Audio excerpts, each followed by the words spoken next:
कमरा 410 मौत का दरवाजा भाग 2। रवि वर्मा होटल से तो बचकर निकल आया था, लेकिन उसके मन में अभी भी कई सवाल थे। क्या सच में कमरा 410 में भूत था, या फिर यह सिर्फ उसका भ्रम था? लेकिन अगली ही रात उसे इस सवाल का जवाब मिल गया, एक डरावने और रहस्यमय तरीके से। रवि अपने घर लौट चुका था, लेकिन जैसे ही वह सोने की कोशिश करता था, उसे अजीब अजीब सपने दिखने लगता था। उसे सपने में कमरा 410 दिखता था। उसकी दीवारों से खून टपक रहा होता है और कमरे के बीचों बीच वही काली परछाई खड़ी रहती है। फिर अचानक उसकी आंखें खुल जाती हैं और उसे महसूस होता है कि कोई उसके कमरे में मौजूद है। एक रात जब रवि सो रहा था, तभी अचानक उसका फोन बज उठा। उसने नींद में ही फोन उठाया और पूछा, हेलो। फोन के दूसरी तरफ से वही भयानक फुसफुसाती आवाज आई, तू बचकर नहीं जा सकता, अब बारी तेरी है। रवि हड़बड़ाकर उठ बैठा। उसकी सांसें तेज हो गई थी। उसने फोन स्क्रीन देखी, लेकिन वहां कोई नंबर नहीं था। नंबर प्राइवेट था। फिर उसे एहसास हुआ कि उसका कमरा अजीब तरीके से ठंडा हो गया था। उसने इधर उधर देखा, लेकिन कुछ नहीं था। तभी अचानक आईने में उसे वही काली परछाई दिखाई दी। इससे पहले कि वह कुछ समझ पाता, उसकी अलमारी का दरवाजा खुद ब खुद खुल गया और अंदर से किसी के सिसकने की आवाजें आने लगी। रवि के पास अब कोई और रास्ता नहीं था। उसने ठान लिया कि उसे कमरा 410 की सच्चाई का पता लगाना ही होगा। वह दोबारा होटल रेजेंसी ग्रैंड पहुंचा। इस बार वह मैनेजर के साथ नहीं, बल्कि होटल के पुराने वॉचमैन रामलाल से मिला, जिसने उसे एक चौंकाने वाली सच्चाई बताई।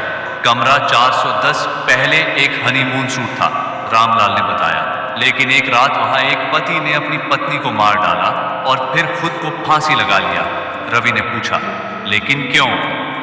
रामलाल की आंखों में डर था। उसने धीमी आवाज में कहा, उस आदमी की पत्नी का किसी और से अफेयर था। शादी की पहली रात जब पति को यह सच पता चला, तो उसने अपनी पत्नी को बेदर्दी से मार दिया, लेकिन मरने से पहले पत्नी ने पति को श्राप दे दिया, तू भी इस कमरे में हमेशा के लिए कैद रहेगा। और फिर वही हुआ। जो भी इस कमरे में ठहरता है, उस पर उसी आत्मा का साया पड़ जाता है। रवि के रोंगटे खड़े हो गए।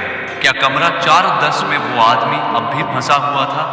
रवि ने हिम्मत करके तय किया कि वह एक बार फिर कमरा 410 में रात बिताएगा, लेकिन इस बार पूरी तैयारी के साथ। रात के 12 बजते ही कमरे में फिर से अजीब घटनाएं होने लगी।